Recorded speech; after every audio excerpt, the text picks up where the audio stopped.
There was a version of you that never really got to be a child. Not in the dramatic sense. Maybe nothing catastrophic happened. Maybe the house was intact. Maybe you had food, school, a roof. But somewhere along the way, you became the one who held things together. You read the room before you read the clock. You knew when a parent was stressed before they said a word. You adjusted your needs, your voice, your whole personality to keep the temperature in the house manageable. You became very, very good at being useful. And somehow, without anyone asking, you stopped being young. You probably don't think of it as a wound. That's the first thing to understand. People who grew up too fast rarely feel like they have a story to tell. You weren't neglected in a way you can point to. You weren't abused in a way the world would recognize. What happened was quieter, more subtle, more like a slow erosion than a sudden break. What happened was that your nervous system learned, early, efficiently, completely, that the safest thing you could be was needed. That maturity was armor. That being good at things protected you. That being emotionally self-sufficient meant no one had to worry about you. And if no one had to worry about you, you were safe. So you became competent, calm, capable, reliable, the one everyone leaned on. And now, decades later, you're exhausted in a way you can't fully explain. You don't know how to receive care without feeling uncomfortable. You feel vaguely guilty when you rest. You can manage a crisis with eerie precision, but you fall apart over something small. A canceled plan, a short text, a moment when someone doesn't notice you're struggling, and you don't understand why that is what breaks you. This is a psychology of the child who grew up too fast, and it makes complete, perfect, heartbreaking sense. There's a term in developmental psychology called parentification. It describes what happens when a child takes on emotional or practical responsibilities that belong to adults. But parentification is just a clinical name for something that happens in 1,000 different ways, in 1,000 different families, most of which look completely normal from the outside. Maybe you were the emotional support for a parent who was lonely, or depressed, or overwhelmed. Maybe you were the peacekeeper between two people who couldn't stop hurting each other. Maybe you were the responsible one because a sibling wasn't, or because a parent was absent in ways that weren't physical. Maybe no one ever said, "You need to take care of us." They didn't have to. You just felt it. Children always feel it. And here's what that does to a developing brain. The human brain in childhood is supposed to move through stages. There's a stage where you're supposed to be purely dependent, where your only job is to receive warmth, food, attention, mirroring. Then slowly, gradually, you individuate. You develop a self. You learn that your needs are legitimate. You learn that other people can handle their own emotions and that you don't have to manage them. You learn to play, to rest, to exist without being useful. When that process is interrupted, when a child has to become a small adult, the brain skips ahead. It develops what researchers call hypervigilance to social and emotional cues. The part of the brain responsible for threat detection, the amygdala, gets calibrated to scan not just for physical danger, but for emotional danger. Someone's disappointment, someone's instability, someone's unspoken need.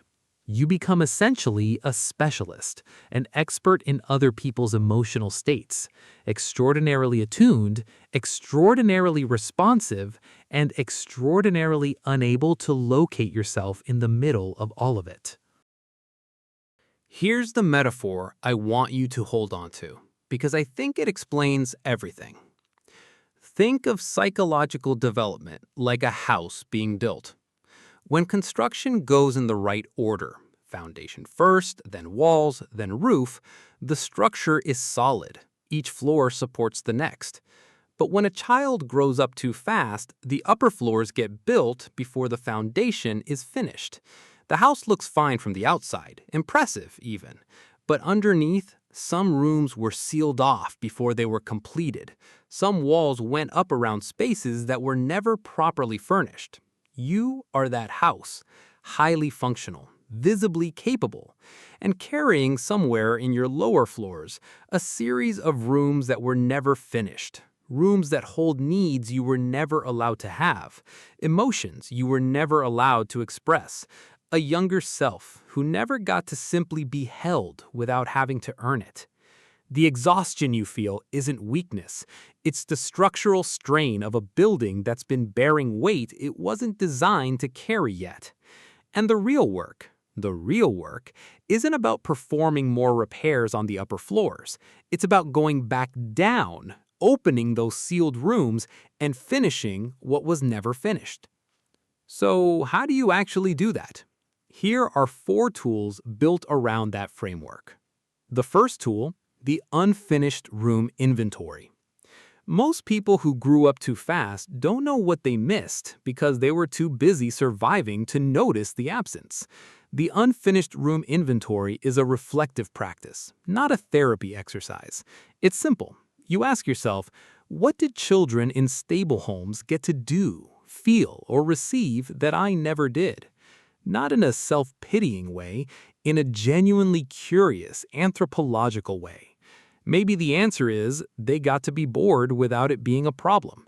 They got to be moody without someone needing them to regulate.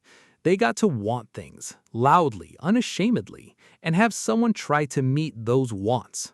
Write those things down, not to grieve them performatively, but to name the rooms. You can't furnish what you haven't located.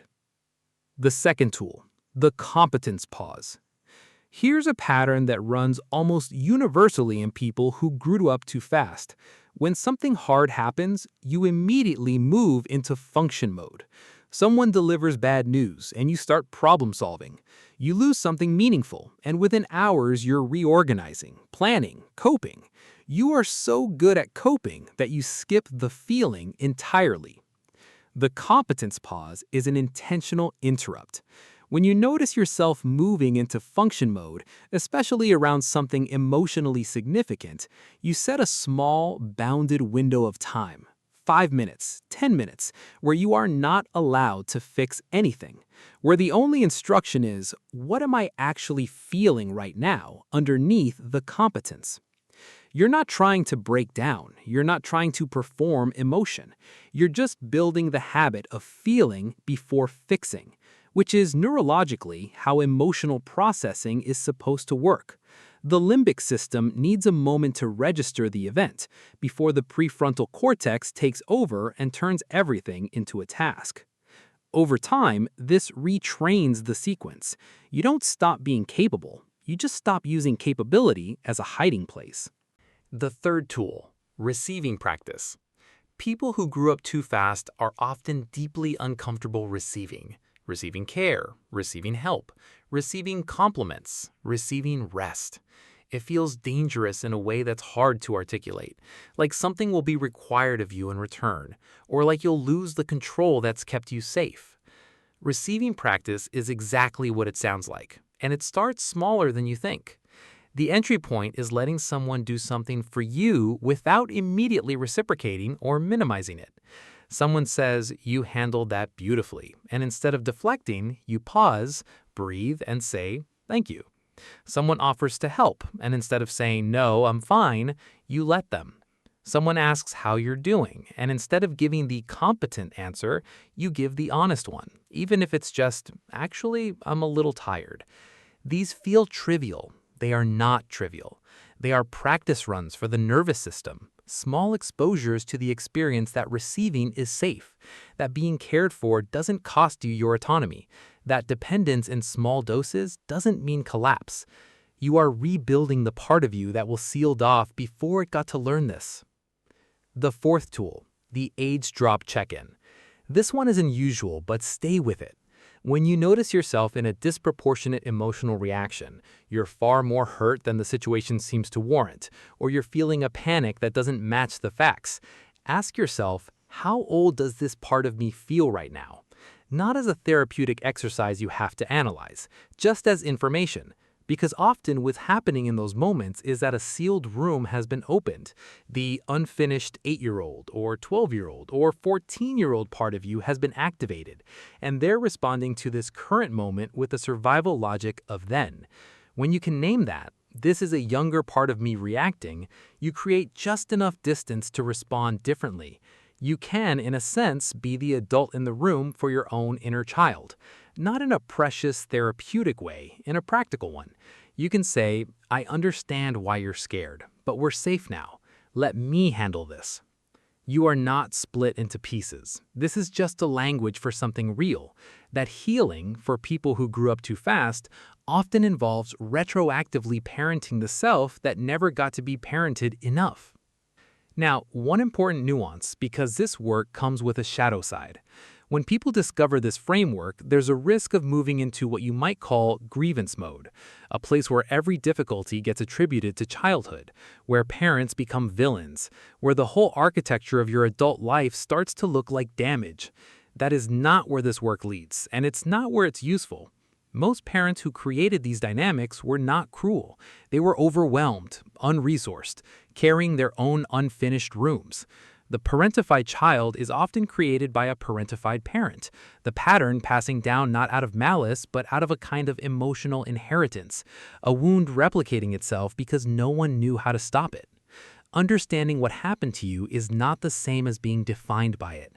Naming the pattern is not the same as becoming the pattern. And the goal of all of this, the inventory, the pauses, the receiving practice, the age drop check-ins, is not to turn you into someone who lives in their wound.